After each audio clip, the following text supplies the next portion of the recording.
Hello, Bookleaguers. Welcome to Bookleague Storytime Adventures. I have a wonderful new book for you. It's called A Strange Sound, written by Olive Green, illustrated by Dainius Šukys. I'll link to the other Olive Green books in the description below. This book is wonderfully written and has beautiful watercolor illustrations. I know you're going to love it. Let's go. A truck was driving on the road. Its driver was Terry the Toad. She was delivering berries to friendlies that came from abroad. Terry was singing a beautiful song when she heard someone howling along. The Toad stopped the truck and looked all around. Who could be making such a sweet sound? Did I hear a squeal? Did I hear a bell? But it was so stormy that she couldn't tell. Terry drove onward and listened. Now she could hear someone whistle. The gates at the railroad crossing came down. Who could be making such a nice sound? She waited a while but heard nothing else. No whistles, no howls, no squeals, and no bells.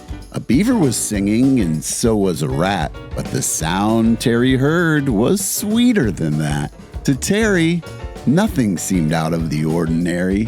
Must be the wind, said the Toad, and got back on the road. In no time at all, she was singing once more. Then she heard someone quietly snore. It wasn't the ocean or hovering birds. It was the sound of unusual words. Weep, weep, waff, waff, beep, beep, waff, waff, weep, weep, waff, waff, beep, beep, waff, waff. Terry stopped and got out to explore, but the sounds also stopped like before. She waited and opened the windows and doors. No whistles, squeals, howls, or bells, and no snores.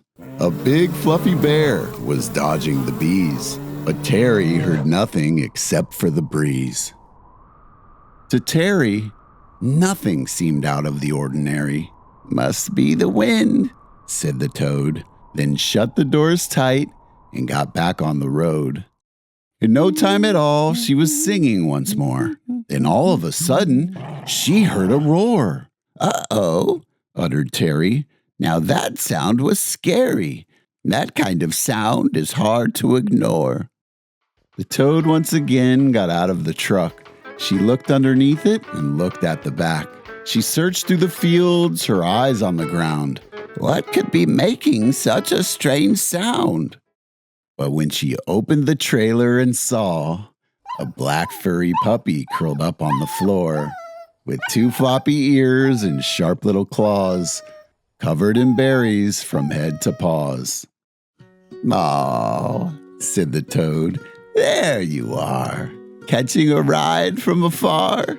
What's your name, little dog?" "I'm Terry the Toad, not a frog." "I'm not sure. I'm too small," said the pup. "Can you give me a name and a rub? Can you sing me your beautiful song? Can I howl, squeal, or whistle along?" Terry looked at the stowaway pup, and her heart gave a loving thump. Here was a girl all alone with no home, too small to wander the world on her own. The Toad then decided, I'll be her mother. Deep down she knew they were meant for each other. She took a deep breath and let out a sigh. It was the Toad's turn to reply. "You can howl and squeal all you want," said a very emotional Toad. "Sit with me while I think of a name. I'll give you a rub and we'll play. In no time I'll be singing once more, and I'll hear you quietly snore. Weep, weep, waff, waff, beep, beep, puff, puff. Sleep tight, little Maisie. I cry happy tears. Sleep tight while I pet your two floppy ears, your fluffy plumed tail, and your 4 brownish paws. I love them with all their sharp little claws." The end. Check out the description for other Olive Green books. Bye-bye.